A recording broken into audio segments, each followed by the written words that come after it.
a dim shack at the edge of the prairie. Her hair was tangled with dust. Her dress was torn and smeared with mud. The man in front of her was Clay Mercer, a tall figure with a crooked smile and eyes that burned with cruelty. On the table between them lay a sheet of paper with a forged seal. Clay slammed his hand down on it and barked, "Sign this and your suffering ends." Rosie shook her head. Her lips trembled, but no sound came out at first. When she finally found her voice, it was a whisper. "I will not." Clay leaned closer. His breath reeked of whiskey and smoke. "You think you have a choice, girl." He lifted a branding iron from the fire and let the glowing tip hover inches from her skin. Rosie recoiled in terror. The smell of burning metal filled her nose and she whimpered. Her arms were bound tight behind her back. The chair under her creaked as she struggled. Clay grinned with satisfaction. "You sign or you hang." He shoved the paper against her chest and pressed the hot iron against the wood beside her head. Sparks flew. Rosie flinched. Tears streaked her dirt-covered face. She prayed for someone to hear her. No one came. With a violent jerk, Clay dragged her out of the shack. The prairie sun hit her eyes like ore. The dry wind tore her dress as he marched her to a solitary tree. He tossed a coil of rope over a branch and pulled her upright. The coarse fibers bit into her waist as he bound her arms tight against her body. Her bare feet left the ground. She hung in the blazing light, swaying like a broken doll. Clay stepped back and admired his work. "This is justice for a girl who dares defy me." Rosie gasped for air. The rope constricted with every shallow breath. Her shoulders screamed with pain. A sharp bruise was already forming where the cord cut into her skin. Her mind spun. Her heart pounded. Every second felt like the end. She thought of the family she had lost. She thought of the life she might never live. The world blurred into heat and fear. Clay circled her like a vulture. "You will sign when you cannot stand the agony any longer." Her voice cracked as she cried out, "Please." Her body twisted helplessly in the wind. The prairie stretched endlessly around her. No town, no lawman, no friend to come. Only the sound of the rope groaning above her head and the cruel laugh of her captor. At that moment, Rosie felt smaller than she had ever been. Her dignity stripped, her hope fading, her voice almost gone. And yet she whispered into the emptiness, "I will give you everything. Just let me live." Her words vanished on the wind, but something deep inside told her she was not finished. Her story could not end on this tree. But if no one came, who would ever know the truth? Who would dare to face Clay Mercer and pull her down before it was too late? And if that someone came, would he risk his own soul for a broken girl? Or would he leave her to swing in silence? The prairie wind howled through the branches of that lonely tree. Rosie's body dangled like a rag doll, twisting a little each time the rope creaked. Her lips moved in silent prayer. Her words were too weak to carry far, but they carried just far enough. From across the field, a rider slowed his horse. The man sat tall in the saddle, his face weathered by years of sun and dust. Harlan Reed had seen plenty of cruelty in his 56 years, but the sight before him still hit like a punch to the chest. A young girl strung up and left to suffer. Not even the coyotes deserve that kind of end. He pulled the reins and his old bay mare snorted, stamping her hooves on the dry ground. Harlan slid from the saddle, boots sinking into the brittle grass. He did not rush. He moved steady, his hand already wrapped around the handle of the bowie knife that never left his belt. Rosie saw him through the haze of pain. Her eyes widened. For the first time all day, there was a flicker of hope. Her lips trembled, and she forced out the words, "I will give you everything. Just save me." Harlan did not answer right away. He studied the knots that Clay Mercer had tied. They were tight, mean knots meant to cut into flesh. Harlan set the edge of his knife against the rope. One clean slice and the line snapped. Rosie dropped, but he caught her under the arms before her feet hit the dirt. She was light, too light. He could feel every bone through the thin fabric of her torn dress. Her shoulder was swollen and her knees scraped raw. She shook all over, clinging to him like a child.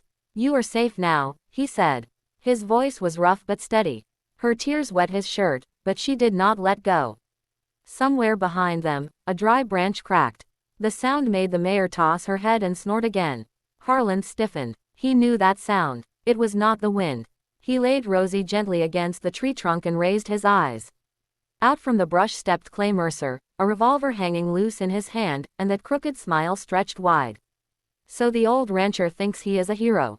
Clay sneered. Cutting down my prize before I had my fun. Harlan shifted his weight and kept his knife low by his thigh. His eyes never left Clay.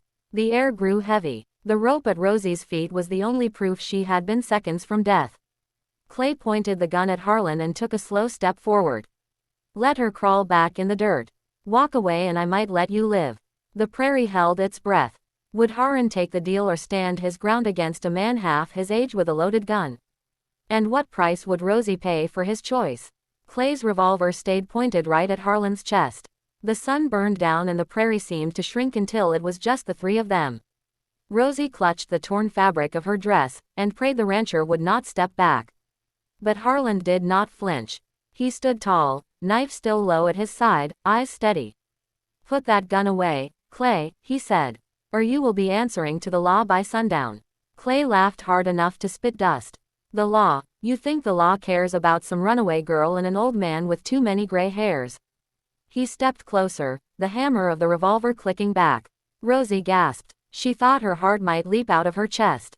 But Harlan's voice stayed calm. You tied her up. You branded papers that are not worth the ink on them. That is kidnapping. That is fraud. You may fool a few drifters, but you will not fool a judge. Clay's smile faded just a little. His eyes darted to Rosie. You told him, did you? Rosie shook her head quickly, but the truth was in her eyes. Clay cursed and lifted the revolver higher. In that breathless moment, Harlan shifted one step to the side, one flick of his arm. The knife blade caught the sun as it flew. It struck Clay's hand just enough to knock the gun loose. The revolver tumbled into the grass. Clay lunged, but Harlan was faster. A quick shove and the outlaw was face down in the dirt. Harlan pressed a knee into his back and tied his wrists with the same rope he had cut from Rosie's body. For the first time, Rosie felt the weight of freedom. She staggered to her feet, clutching Harlan's arm for balance. Clay spat and cursed, but the fight was gone from him. Harlan pulled him upright. We take him to the marshal. We let the law see his face and his lies. Rosie nodded through her tears. Her voice was soft but clear. Thank you. Without you, I would have been gone. I will give you everything I have left. If you will only stay beside me. Harlan looked at her with something more than pity. It was respect and maybe the beginning of something else. The prairie wind carried that moment like a promise. If you're still listening, friend, this story is only getting started. Go ahead and hit that subscribe button so you do not miss what happens next. Because the truth is Clay Mercer is not done yet.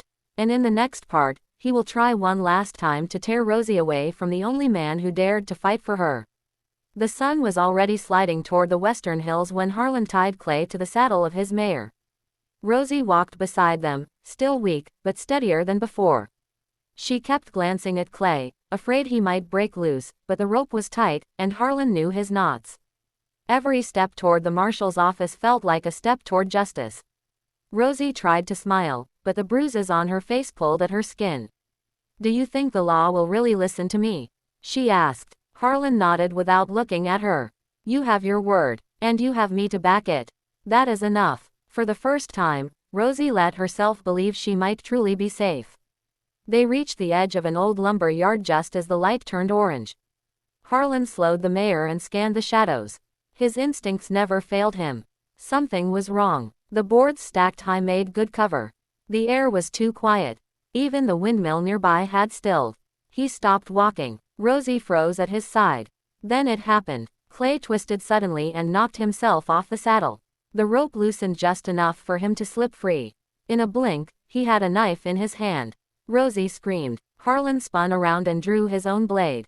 The two men circled each other among the piles of timber. Clay's eyes were wild. This girl belongs to me. You cannot keep her from me. Harlan's voice was firm. She belongs to no one but herself. Clay lunged. Steel clashed in the fading light. One wild slash cut across Harlan's shirt, missing his chest by an inch. It was not a long fight, but it was brutal. Rosie backed against the wall of the lumbershed, watching every move. Clay slashed and cursed, but Harlan held his ground. At last, Harlan caught Clay's arm, twisted hard, and sent the knife skidding across the dirt. He shoved Clay down and pressed him to the ground once more. Rosie ran forward and picked up the fallen blade with shaking hands. For a moment, she held it high, her chest heaving, her eyes burning with rage, but she dropped it. She turned away, tears streaming. I will not be like him, she whispered. Harlan bound Clay tighter than before and pulled him to his feet.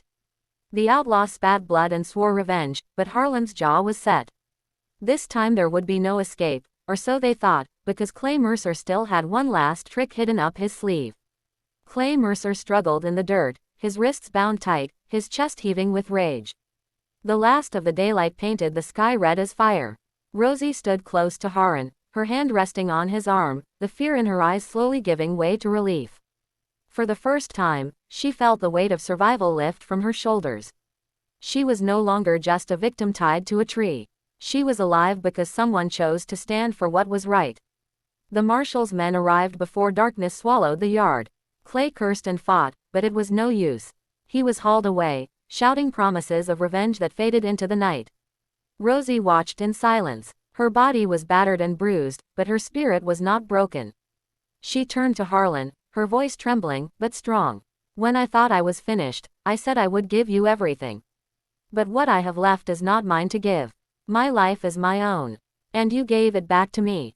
Harlan looked at her with quiet pride. You keep that strength. That is worth more than gold. No one can take it from you. They walked back toward the ranch under a sky lit with stars. The land felt wide and free again. Rosie held her head higher than before. She knew she could never erase what had happened, but she could build something new. And beside her walked a man who proved that courage is not about age or strength. It is about standing tall when others would turn away. Maybe that is the lesson for all of us. How often do we look the other way when someone needs a hand? How often do we choose silence when we should speak truth? And if one day we are the ones bound and left alone, who will come for us? Rosie found